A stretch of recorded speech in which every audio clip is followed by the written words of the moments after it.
Halo, apa kabar? Saatnya Anda menyimak berita Medan. Bersama saya Rido Yahya, berikut 3 berita utama hari ini. Seorang pria di Labuan Batu Selatan bacok orang tua karena sakit hati sering dibanding-bandingkan dengan anak tetangga. Dua warga desa Kampung Baru, Kabupaten Mandailing, Natal, hanyut di Sungai Muara Batang Gadis. Rumput purun jadi sedotan, sebuah inovasi yang menghasilkan jutaan rupiah.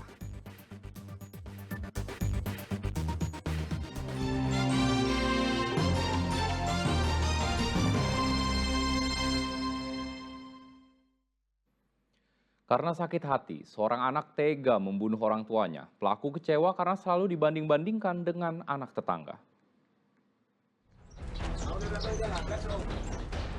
Setelah ditangkap dan menjalani pemeriksaan di kantor Polsek Seikanan, Kabupaten Labuan Batu Selatan, petugas kepolisian akhirnya menetapkan Andri Syaputra Dalimunte sebagai tersangka. Penetapan ini berdasarkan dari barang bukti dan pemeriksaan saksi-saksi. Tersangka melakukan pembacokan kepada kedua orang tua kandungnya di Kelurahan Langsa Payung, Kabupaten Labuan Batu pada 18 Oktober lalu. Menurut keterangan tersangka, hal tersebut nekat ia lakukan karena selama ini ia selalu dibanding-bandingkan ibunya dengan anak tetangga sebelah rumah. Karena merasa sakit hati, akhirnya ia nekat membacok ibu dan bapak kandung. Tersangka melakukan pembacokan dengan sebilah parang yang ia dapati dari belakang rumah. Kenapa Pak Bacok? Karena sakit hati Pak sama omongannya. Sering dibanding-bandingkan. Hilaf lah gitu. Hilaf, iya. Ayah dan ibunya ini mengalami luka di bagian kepala, luka bacokan. Oleh personil yang ke TKP, ada yang mengamankan pelaku ASD, ada yang membawa kedua korban ke klinik Muspi. Demikian. Motifnya apa dengan? Dari pemeriksaan awal yang dilakukan penyidik kita, bahwa si ASD pelaku merasa dendam kepada kedua orang tuanya. Hingga kini ibu kandung pelaku, Rocky Bahrambe, dan ayah pelaku, Potan Aspan Dalimunte, masih menjalani penyembuhan di rumahnya di Kelurahan Langga Payung, Kabupaten Labuhan Batu Selatan. Orang tua pelaku mendapatkan puluhan jahitan di kepala akibat pembacokan tersebut. Kini pelaku dijerat dengan ancaman pidana di atas 5 tahun kurungan penjara. Muhammad Hamdani melaporkan dari Labuhan Batu Selatan. Ya, sebelumnya tersangka Andri Syaputra Dalimunte membacok kedua orang tua kandungnya sendiri. Akibatnya kedua korban mengalami luka di bagian kepala dan harus mendapatkan puluhan jahitan. Kejadian berawal saat kedua orang tua pelaku beserta adiknya sedang beristirahat di dalam rumah. Tiba-tiba pelaku pulang dalam keadaan mabuk dan langsung menyerang kedua orang tuanya dengan sebilah parang yang dibawanya dari belakang rumah. Tanpa pikir panjang, pelaku menyerang ibunya di bagian kepala. Melihat aksi nekat sang anak, ayah pelaku langsung menghalangi dan akhirnya ikut terkena senjata tajam di bagian kepala. Ibu kandung pelaku mengalami luka robek di bagian kepala dan menerima 25 jahitan, sementara sang ayah menerima 10 jahitan di bagian kepala.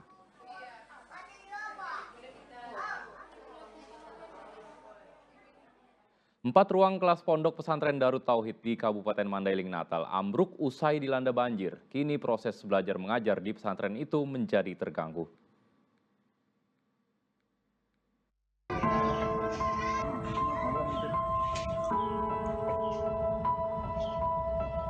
Lima ruangan kelas di pondok pesantren Darut Tauhid ambruk. Ambruknya bangunan usai banjir yang datang menggenangi desa Jambur, Padang Matinggi, Mandailing, Natal pada pekan lalu. Banjir yang mengikis tanah menyebabkan 4 ruangan ambruk dan berantakan. Beruntung tak ada korban jiwa saat kejadian tersebut. Meski ruangan kelas tak layak pakai, proses belajar mengajar di pesantren itu tetap dilaksanakan. Puluhan santri terpaksa harus belajar di lantai dengan seadanya. Melihat kondisi bangunan yang sudah tua, ratusan siswa dan pengajar khawatir terjadinya ambruk susulan. Kita butuh sekarang ini tentunya RKB, Bang. ruang kelas baru, atau setidak-tidaknya ini kita dapat rehab perbaikan lah untuk kerusakan saat ini.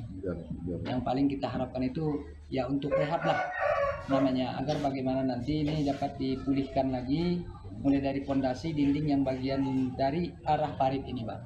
Bang, waktu kejadian jam berapa kemarin?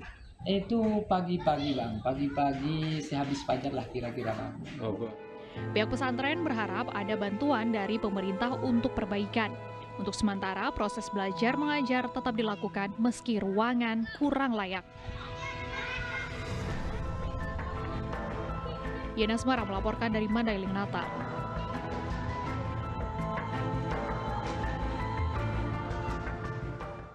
Siswi jurusan pramugari di Kota Medan ditemukan tak bernyawa di asrama sekolah pramugari.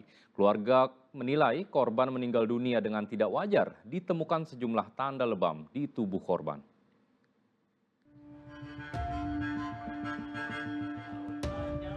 Seorang pelajar di asrama sekolah pramugari ditemukan meninggal dunia pada 1 Oktober. Pihak keluarga menemukan beberapa tanda biru di tubuh korban. Keluarga menduga ada tindakan kekerasan terhadap korban hingga meninggal dunia. Dari bukti rekaman tersebut, keluarga menilai korban sebelumnya dianiaya dan dicekek hingga meninggal dunia. Keluarga juga menemukan jari tangan korban yang sudah membiru ketika hendak dimandikan di rumahnya, kawasan Kisaran, Kabupaten Asahan. Atas kejadian tersebut, pihak keluarga telah melaporkan ke Mapolda Sumatera Utara dan meminta petugas kepolisian melakukan ekshumasi terhadap jenazah korban. Tindak kekerasan atas dari korban, dari keluarga klien kita, gitu. Karena kita duga kematian itu tidak wajar, gitu. Makanya kita coba ajukan untuk memastikannya, nanti kan akan ada otopsi kan, karena sejak kematian tidak pernah ada otopsi dan segala macamnya, jadi kita nggak tahu nih. Sementara kita lihat tanda-tandanya, kita menduga ada kekerasan, karena di sini ada lebam mayat, di sini ada kukunya biru semua. Diketahui korban baru kurang lebih selama 2 bulan menjalani pendidikan jurusan pramugari penerbangan di kawasan Padang Bulan, Kota Medan. Sempat sebelumnya korban dilarikan ke rumah sakit USU usai diketahui tak sadarkan diri di ruangannya. Namun pada akhirnya dokter menyebutkan bahwa korban sudah meninggal dunia. Pihak keluarga berharap petugas kepolisian dapat mengusut tuntas dugaan kasus pembunuhan tersebut. Muhammad Hamdani melaporkan dari Kabupaten Asahan.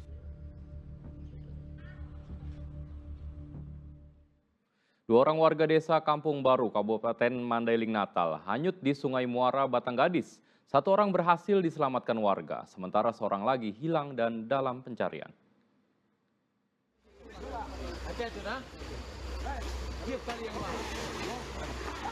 Puluhan warga desa Kampung Baru, Kecamatan Panyabungan Utara, Mandailing, Natal, menyusuri Sungai Muara Batanggadis. Mereka dibantu tim SAR, BPBD, dan TNI Polri. Agung Situmeang dilaporkan hanyut terbawa arus sungai saat memancing ikan pada Sabtu siang. Sebelumnya, korban pergi memancing dengan seorang teman. Keduanya menyeberangi sungai untuk pulang ke rumah masing-masing. Namun naas saat menyeberangi sungai, keduanya hanyut terbawa arus sungai. Warga yang melihat kejadian tersebut pun berupaya menolong.